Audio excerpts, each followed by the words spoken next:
Hello and welcome to Good Evening Britain, a Force for Good's weekly show coming to you live from our studios here in the heart of the great British city of Glasgow, with me, your host, Alistair McConnachie, broadcasting on all our digital platforms throughout the United Kingdom and around the world. We're bringing you quality pro-UK comment and analysis every Wednesday from 7 till 8 p.m, broadcasting on YouTube, on Facebook, on Twitter and on TikTok. Welcome to everybody. Please do send in your comments.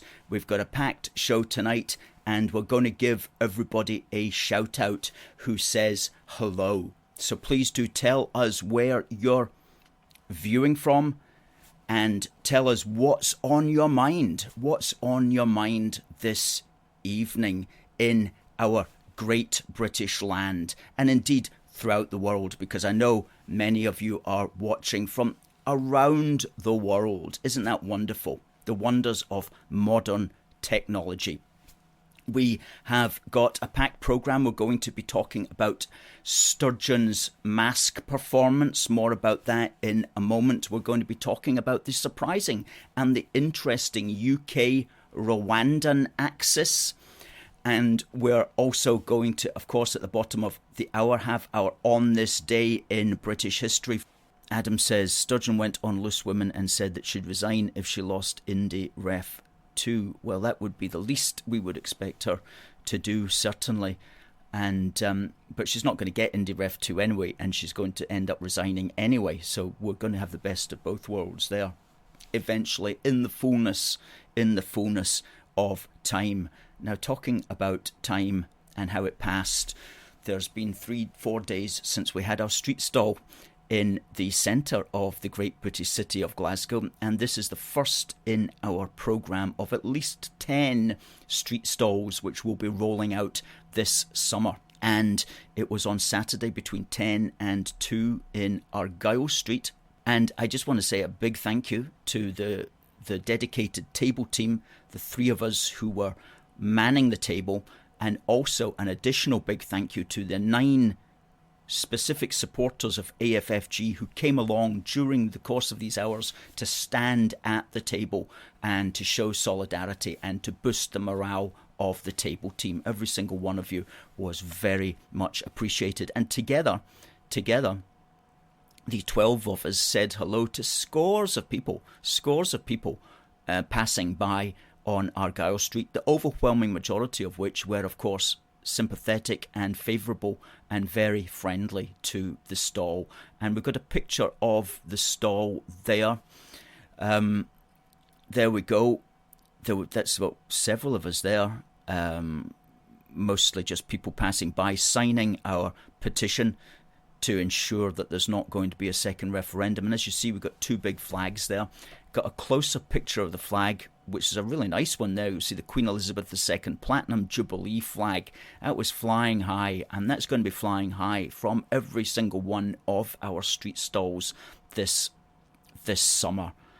And that's a good way to commemorate. And there's a picture of the table.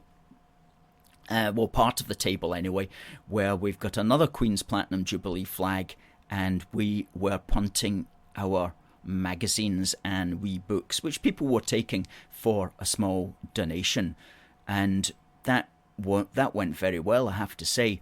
Okay, now what we're going to be doing, as I mentioned, is in June of this summer, we're going to have a new Union Heart, which will be a 12-page celebration of the 70th Platinum Jubilee, and we'll produce it in sufficient quantity that we'll be able to give it out free to absolutely everybody who comes along to the street stall. And that is going to be addressing Scotland and the monarchy from our particular specific and concise and comprehensive perspective, addressing all the arguments for it and, of course, nailing the arguments against it to the wall. So that will be a really good document, which will be really worthwhile. And looking forward to working on that actually in the month of May. Adam says, what's your opinion on Boris getting a fine but Sturgeon getting a wee talk by the police over breaching her own mandatory Masque rule? That's a good point. Let's talk about that. Because as some of you may know, last week Madam Sturgeon was apparently just in a random street in East Kilbride campaigning allegedly, and decided to walk into a barber shop for a photo op, which is a kind of unusual thing to do really at the best of times. How do you end up in a barber shop really? I mean, maybe you do, but it seems odd. That was the first thing I thought, was that's odd, what's she doing in a barber shop, and why is everybody happy? You know, if Sturgeon walked into most barber shops, you'd find probably a lot of the punters in the barber shop would not be entirely like fans necessarily, would it? But it was like 100% of the people in this barber shop were like pro Sturgeon, to a point where, please could you cut my beard, Mrs. Sturgeon? I mean, that's just taking it too far. So I always thought that was really weird. And do you know what? A picture emerged of this particular barbershop in East Kilbride a couple of years ago, and we'll put the picture up just in a minute or so. But when you look at the picture, I want you to see if there are any clues in that particular picture of this particular barbershop a few years ago that might lead you into understanding why Sturgeon went into this particular barbershop. Let's put the picture up. There you go. There's the barbershop, festooned with yes posters. Even the first floor window has got a yes poster on it, and there's this massive yes placard or creation leaning up against the window. Okay, so that gent's hairstylist was clearly well known as a yes supporter. And so are we saying that photo op was previously managed? Yes, we sort of are saying that, but we can't, of course, be certain, because we don't have access to the workings of Sturgeon's massive PR team that we're paying for, by the way. We don't have access to what's going on in their heads, but it seems to look like that was arranged. But of course they made one little error. They forgot to tell Sturgeon to put her mask on. Masque, M-A-S-K, or perhaps Masque as in M-A-S-Q-U-E. So it ended up not so much as a mask as a Masque performance. And what is a Masque performance?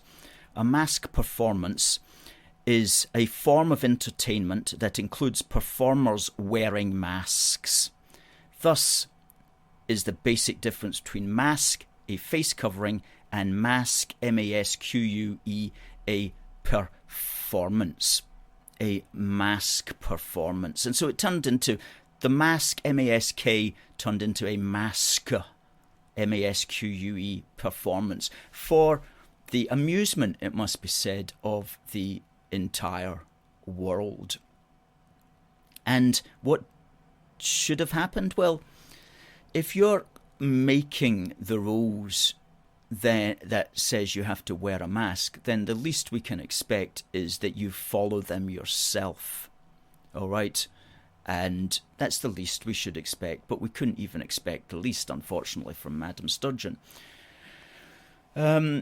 I wouldn't in a million years expect Police Scotland to do what the Metropolitan Police did, because it's a different command and control structure. Anyway, Sturgeon and the Scottish Executive are essentially the bosses of Police Scotland in a way that differs from the relationship between the Prime Minister and the police forces in England, which have a considerable degree of more independence than Police Scotland, which is essentially a state-controlled police force. And as we've said before, it was essentially made a state-controlled police force a few months before the 2014 referendum, because Alex Salmond wanted to ensure that if he won the referendum, he would be in charge of the police in case everything went to pot and everybody flipped out. such is Police Scotland, so they're not going to do anything other than just give their boss, their ultimate boss, a very small and gentle talking to, probably by email. I can't even imagine it would be in person. I mean, can you? I really can't imagine that. Anyway, Kenny says he's heard a rumour that the police delivered a report on the missing 600,000 that Nicola Sturgeon is going to publish after the May elections. I don't know. That could be true. If it's a damning report, then she certainly won't be publishing it prior to the council elections, which of course are in May, the council elections in May, and the date to register is past. So if you haven't registered to vote, I'm afraid you're just going to have to suffer. But I know all our viewers will have registered to vote in that.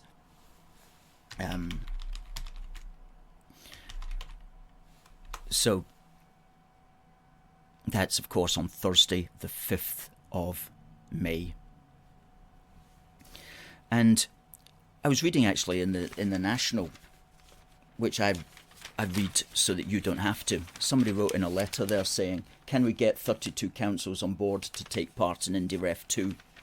And this person was pointing out quite rightly that when Nicola Sturgeon, or when the SNP people suggest that they're going to have a referendum without the permission of the British government, they're going to have to get the 32 different councils in Scotland to agree to invigilate that referendum. And because hopefully after the 5th of May, many of these 32 councils will not be controlled by the SNP, then thankfully these councils will not take part in Sturgeon's illegal referendum if she was so stupid as to hold one. And so that's another reason why the Scottish nationalist people shouldn't try to imagine that they can have a referendum without Westminster's permission, because the 32 councils are not going to agree to it.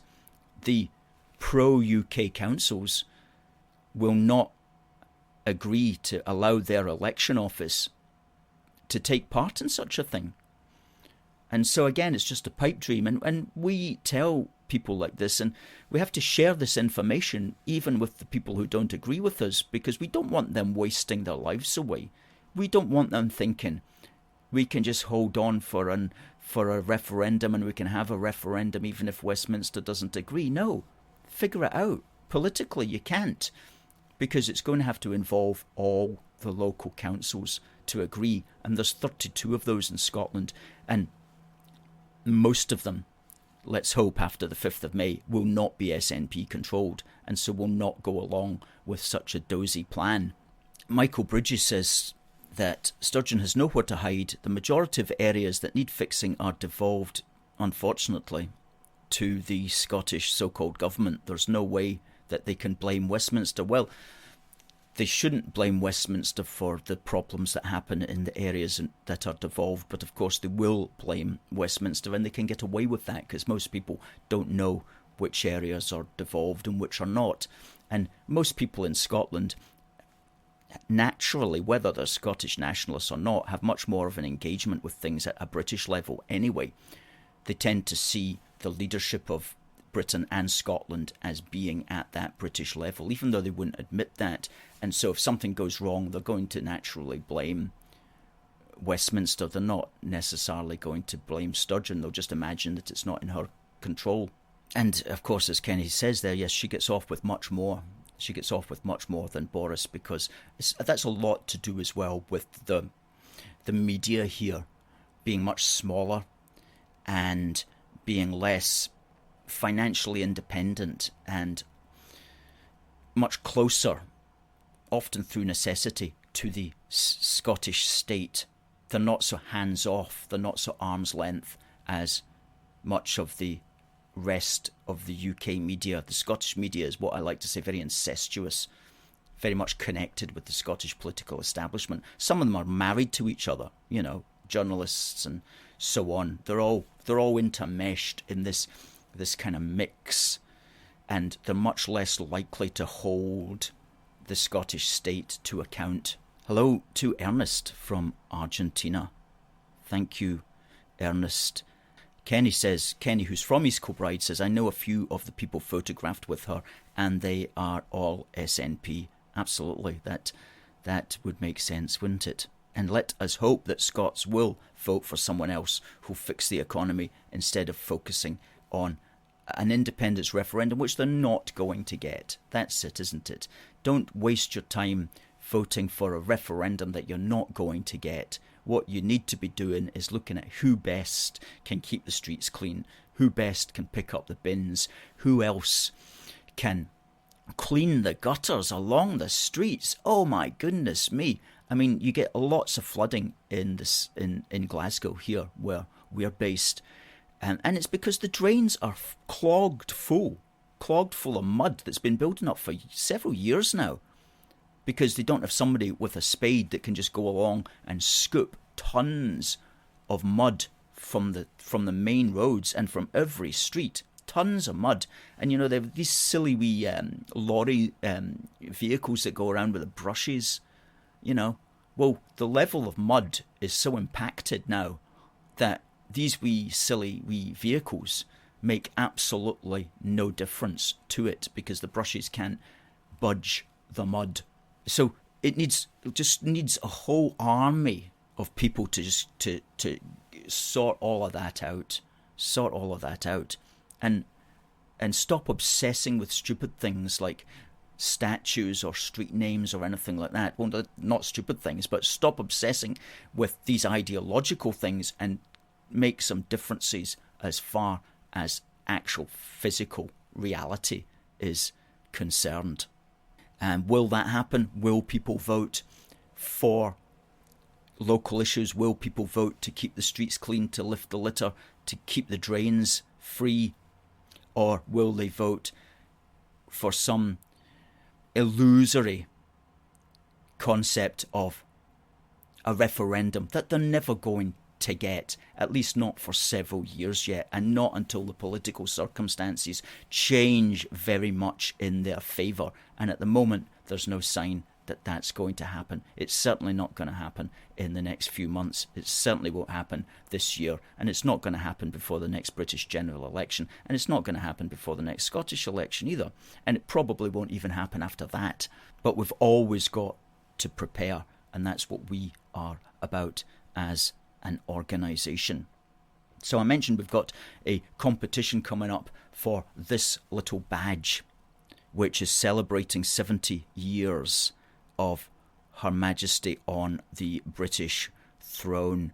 And we'll be talking about this day in British history, some interesting points today, and then we'll ask you a question on it. And we will send this to the winner of our competition. And if you're watching on TikTok, please send to contact@aforceforgood.uk. Hello, Alistair. Sorry you missed the prize last week. Maybe you'll be in with a chance this week. Richard's letting something off his chest here. He says, I'm cheesed off with Boris. Does he know he has enemies? Does he know how to avoid trouble? He lacks political nuance and insight. Also, he seems intent on leaving Northern Ireland half in and half out of the United Kingdom, yet he calls himself Minister for the Union. That's so true, isn't it? The Northern Ireland thing is so sad. It's absolutely so sad what they're doing, and so wrong. Utterly wrong what they're doing with Northern Ireland, and very, very worrisome, actually. On this day in British history, because British history matters. On this day in British history, a couple of things to talk about. One that many people will not actually know about, and I didn't know about this until it was my dad actually was talking about a film he had seen with Steve McQueen called The Sand Pebbles, and he said he thought, and he's right, that it would be based upon a British film a few years earlier called The Yangtze Incident, about HMS Amethyst. And that's what I'm going to talk about just now. This is when the Chinese communists basically had a battle with the Royal Navy, and this is several years after World War II. It's in this day, 20th of April in 1949, the beginning of what was called the Amethyst Incident, named after HMS Amethyst, who was involved in it. And what this involved was several Royal Navy ships on the Yangtze River, which is the main river in China, which cuts sideways through from the sea at Shanghai inland. And it was during the summer of 1949, at the time of the Chinese Civil War, between the nationalists, Kuomintang, who were the nationalists of the Republic, versus the Chinese Communist Party. And the Kuomintang were sort of our allies, in a way certainly that the Chinese Communists were not.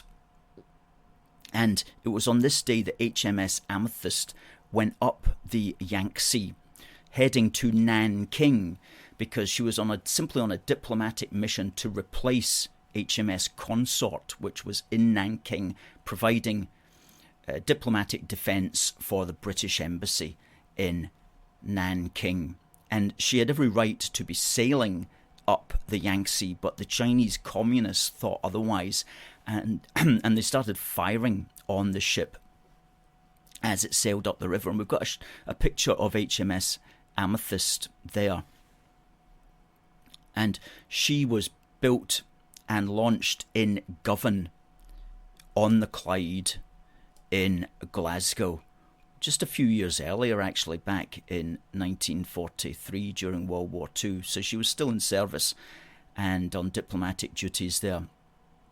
Okay, so she was sailing up the Clyde. It's not the Clyde, the Yangtze, and that's put that picture up there. That's a stylized painting of her coming under fire from the Chinese communists. And it was serious fire. By the end of the day, 22 Royal Navy sailors had been killed. And the ship was grounded. And a lot of them, luckily, were able to evacuate. And they got over to the Kuomintang side of the river to safety. But those who were not wounded stayed on the ship. And basically, HMS Consort was ordered to come down the river from Nanking and try to rescue her. And the Consort got into a big firefight as well. And she had 10 men killed by the Chinese communists. And remember, this is 1949. This is well after World War II. And basically, the Consort couldn't do anything, so she had to just continue sailing downriver. And what then happened was that the communists basically kind of took the ship over and held it until the end of July. Okay, they held that ship until the end of July, where on one dark night, circumstances changed and the ship was able to actually make a dash for freedom, 104 miles down the Yangtze River back to Shanghai in the cover of darkness. And she managed to get away, but she was held there for several months, and it became known as either the Amethyst Incident or the Yangtze Incident. And there was a film made in 1957, got the poster there, which we'll just put up, starring Richard Todd, in the Yangtze Incident, the story of HMS Amethyst. And that was also known as Battle Hell in America. That was the American poster. They called it Battle Hell. I haven't seen the film. If any of you have seen the film, please tell me.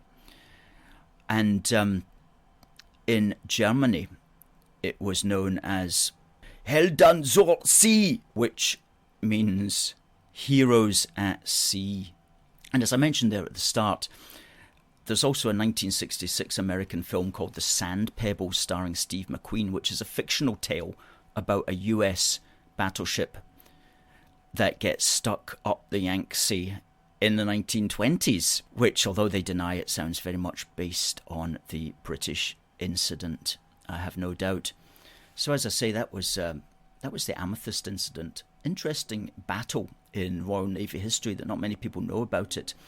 Royal Navy versus the Chinese Communists. HMS Amethyst, as I say, launched in Govan on the Clyde back in 1943. So that was on this day in British history, but on tomorrow in British history, of course, the 21st of April, back in 1926, a certain woman was born called Elizabeth Alexandra Mary Windsor, who tomorrow will celebrate her 96th birthday in the 70th year of her being on the British throne.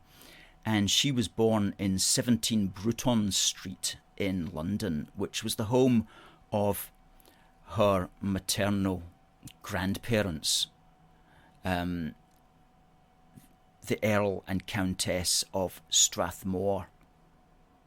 And so on behalf of the team and supporters at A Force for Good, we certainly would like to wish Her Majesty a very happy 96th birthday tomorrow, which is her it's not her official birthday, it's her natural birthday. Her official birthday falls in June, but her natural birthday falls tomorrow, 21st of April. And I was thinking 17 Bruton Street, I wonder what that looks like. Well, we've got a picture of it around the time of when she was born, which we'll just put up there, and that's 17 Bruton Street, and that's essentially where what we know is the Queen Mother lived and gave birth to the Princess Elizabeth. And there's a picture of the Queen Mother there. That's her leaving 17 Bruton Street to get married. It's a nice picture of her looking very pretty. And we've got a picture of her leaving Bruton Street when she had the baby. And there's Queen Elizabeth in the arms of the nanny, no doubt, with the Queen Mother looking very pleased with herself, as well she ought to. And I was wondering, what does Bruton Street look like today? Well, unfortunately, it looks like this. Okay, that whole block of buildings was demolished, and that was put up in its place, which certainly doesn't compare. And I'm told that's a Chinese restaurant there down below it. Now see in the middle there, you'll see a couple of plaques on the wall, and I wondered, what do they say? And it says, this plaque was dedicated in the silver jubilee of her reign to Her Majesty the Queen, born here 21st of April 1926. And the other says, on this site at 17 Bruton Street stood the townhouse of the Earl of Strathmore and Kinghorn, where Elizabeth Alexandra Mary Windsor, later to become Her Majesty Queen Elizabeth II, was born on the 21st of April 1926. Okay, so long may she reign yet. Britain's longest reigning monarch and the fourth longest the world's ever known, head of state of 15 Commonwealth realms and 14 British overseas territories. Richard says, we hope the Scottish nationalists will have a bad time on May the 5th. It's true that Sturgeon and the Nats are utterly incompetent, but maybe 1/3 of all voters are still willing to vote SNP as a vehicle for secession. We'll see if some common sense will prevail. Well, all it takes is for all our supporters, all the people who want to vote to keep the United Kingdom, to turn up and to turn out to vote, because the turnout at Scottish Council elections are abysmal, utterly abysmal. They rarely get over 30 or 40% of turnout. So a lot of pro-UK people are staying at home. Now, people will say, well, I don't want to vote for any of the parties because I don't like any of the parties. And I totally understand what you mean. However, there is a split, obviously, between the parties who generally support the United Kingdom and those who don't. And those who don't support the United Kingdom are the SNP, the Greens and ALBA. And if they get into power, then they will do everything that they can to try to bring down the United Kingdom, even in your local town or village. they will put the kibosh on things that they don't like. So sometimes you have to hold your nose, and you have to vote for the nominally pro-UK parties. And we would urge people to do so, because there's a lot of good people standing for these parties, and we need to get them into the halls of power. Now, on the 5th of May, you vote by number in order. Okay, so you can give your first choice number 1, your second choice number 2, your third choice number 3, your fourth choice number 4, and so on down the list. And all we suggest and all we strongly recommend is that you vote for as many as you want, but you do not have to vote for them all. And please do not vote for the SNP, the Greens, or ALBA, or for any person standing as an independent that you don't know about, because that person might be, for all you know, anti-British. So only vote for an independent candidate if you know who that person is. By independent, I mean somebody standing on their personal own behalf. That's our recommendation. Just remember, you don't have to vote for everybody. Christopher says the drains are a metaphor for SNP-run Scotland, and the mud too. Absolutely. It's like progress is blocked. I heard today as well there's a candidate standing for a party called British Unionists, which I thought was interesting. They're just one candidate though in the whole of Scotland, but the party's actually called British Unionists. Fascinating. Must find out more about that. Jamie says something that many people believe, of course, in the current state of affairs worldwide. Pushing for independence makes no sense at all. Maggie there sends a few good British wishes. Yes, indeed, it is bonkers, isn't it? Voting for separation. Alistair says, can't believe the brass neck of the Scottish nationalists crying about the justified money that the UK government has spent keeping us all safe during COVID, but they're tight-lipped about the 660,000 their party has stolen from them. Indeed, indeed. We are busting indie myths on the daily, weekly, monthly and yearly until the Scot Nats see clearly. That's what we do here. That's what we do. We bust the indie myths. And in Busting Indie Myths Part 13, we're going to look at the oft-heard myth that Scotland has different values from England. So different that separation is the only way to protect those values. Sometimes it's framed as Scotland is more progressive than England. However, the fact is, Scotland and England have the same values.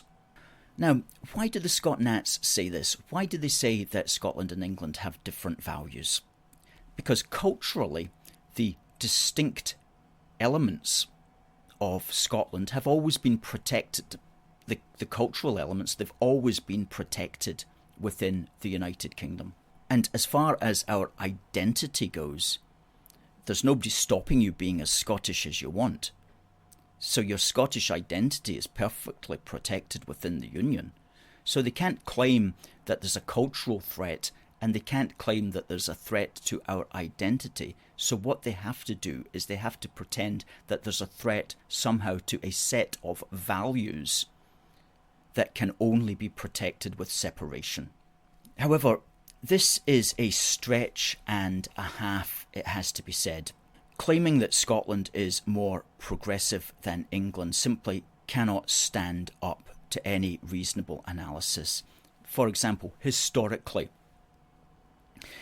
you only have to look at England's long history of social reform movements to see that England has a huge history of such events, from the Magna Carta to the Lollards, to the Levellers, to the Diggers, to the Chartists, to the Tolpuddle Martyrs, to the Jarrow Marchers.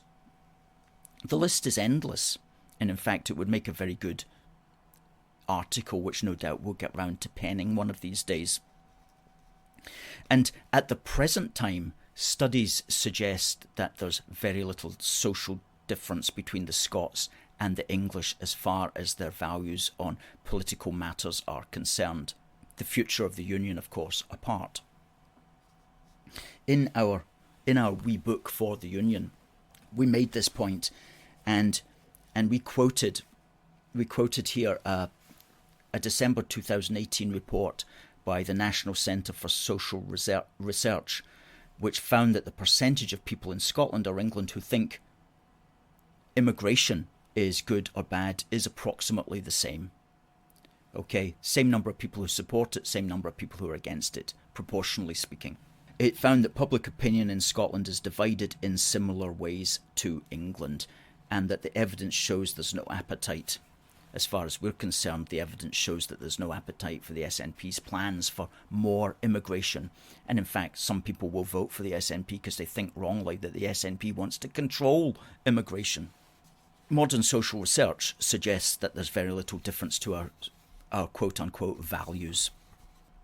At the end of the day, the idea that Scotland has different values from England is really just a convenient political complaint to make about the current government in Westminster, imagining that it's got different values from the great mass of the Scottish people, which is a completely different argument, of course, from arguing that the Scots and the English themselves intrinsically have different values. Across the board, we've got the same sorts of values. And here's the thing as well, if these people got their way, then they would not be progressive, they would not be inclusive towards people like ourselves. Okay, they would not be progressive towards the British identity if they ever got their way.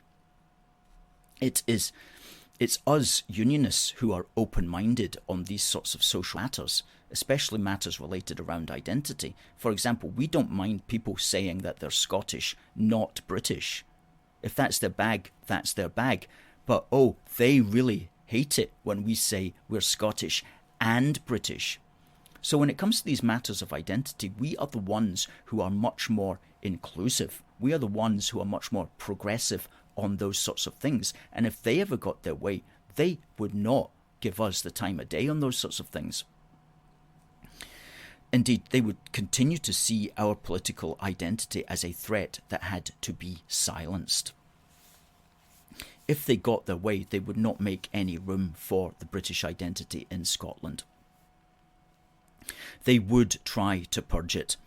As we regularly point out, the SNP is trying to purge it right now. While we are still in the Union, they want to take down flags, and they've taken down the Union Jack from all their so-called government buildings. They want to revise Scottish history to get rid of all the pro-UK people from the age of achievement, which they don't like hearing about. And that's an ongoing matter, by the way, of course. So right now, it's us Unionists who are on the progressive side. We're the ones who are trying to keep it together. We're the ones who are trying to hold what we have. They are the ones who are trying to break up things. They are the ones who are trying to destroy the work of centuries for no gain, for no perceivable benefit. So, as we always say, it is the Union which is the true progressive alliance. Historically, we know that it's been coming together since the dawn of time, since Britain first arose from out the azure main, as the song by the Scotsman William Thomson called Rule Britannia states. And Scotland and England are no longer warring with each other as we did during the 12th and 13th and 14th centuries, because we've developed the political institutions of union. And politically today, it's progressive policies such as the NHS and the welfare state, which were created by the post-war British political consensus, which Scotland continues to benefit from today because of the Union. And as somebody mentioned in the comments, look at all the millions, indeed billions, that have come to Scotland in the last couple of years. And going forward, we know that the challenges which confront us must be resolved by working together. We know that a problem in Aberdeen concerns us if we live in Aberystwyth. A problem in Donegal concerns us if we live in Dundee. A problem in Glasgow concerns us if we live in Glastonbury. As British Unionists, we emphasise the values of solidarity, not separation. We emphasise the values of unity, not division. We emphasise the values of giving, not getting. The values of one for all and all for one. And as we always say, we know that Scotland is big enough and rich enough and clever enough to share its resources and to share its wealth with all its family throughout these islands. Attempting to destroy the United Kingdom is regressive. Keeping the United Kingdom together is progressive. The United Kingdom is the progressive alliance. And folks, we talk about this in our wee book for the Union, where we say the United Kingdom is the true progressive alliance. So please do consider buying that from our shop. Lovely. That so endeth Busting Indie Myths Part 13. We're putting a lot of good stuff together, which we'll be bringing together one of these days in a nice book. And this is what I was talking about earlier, is we're using this time in order to ensure that we can develop the tools which can be used to make the case if, God forbid, there were ever to be another referendum. We have to use this time right now, and we're dedicated to that, and the team at A Force for Good is dedicated to that. And goodness me, we have been producing some fantastic work. I just want to give a shout out to the team. I want to shout out to those who help us on Facebook, who help keep it running every day, who keep it such an edifying place to drop in on our Facebook page. I want to thank our political outreach officer, who's always sending our magazines such as Do More Together. We send these out to legislators, opinion formers, MPs, MSPs, anybody who ought to know about it. And you can get yours as well from our shop. We'll put the link up there. And I want to thank those who help on TikTok as well. And since we started this TikTok last summer, it's been going great guns. And we put a video up last week on TikTok that's got over 12,000 views on TikTok. And somebody shared it onto Facebook, and it's got 11,000 views on Facebook. So an excellent platform to reach lots of new people. So thanks to all the team members for everything that they do. Really good stuff. Please do follow us there, tiktok.com/@UK A Force for Good. Talking about selling things, by the way, people have said, where'd you get that t-shirt which says A Force for Good? Well, you can get this t-shirt via our shop. We'll flash the shop link up there. And if you go to our shop, you'll see a link to our Teespring store. And you can get this, and you can also get ones that say Scottish and British, British Ulster, Welsh and British, English and British, British together. Several designs in t-shirts and in hoodies and in other apparel. Really good shop. And if you want to come out with us on our street stalls, then it's always good to be dressed appropriately if you want, so you can certainly get your t-shirts and hoodies at our shop.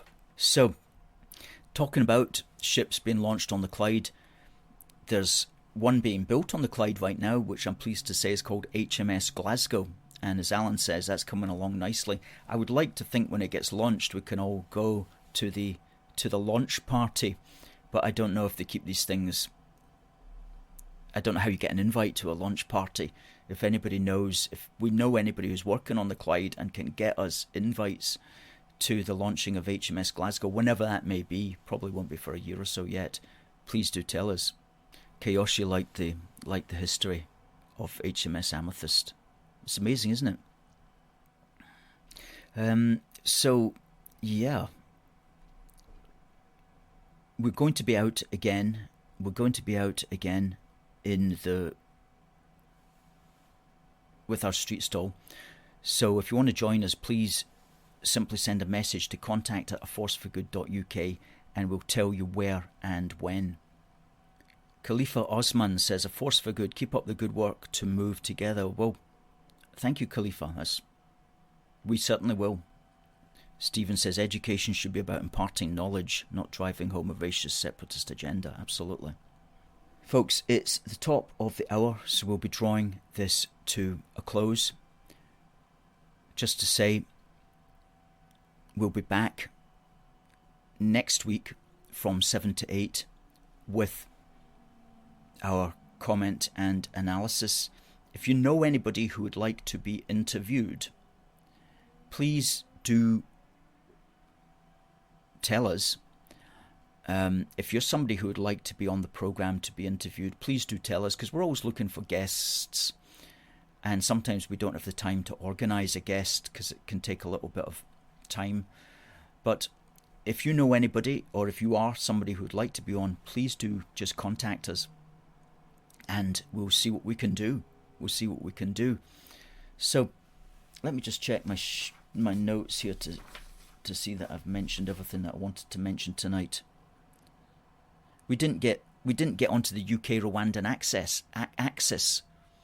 That's a big issue. That's a very exciting issue, very interesting issue. This new liaison with Rwanda, I think it's got potential. We'll maybe get onto that next week. But it's the birthday of the Queen tomorrow, 96 years old. And so it just remains for me to say, as we end this show tonight, God bless the United Kingdom and God save the Queen. See you next week.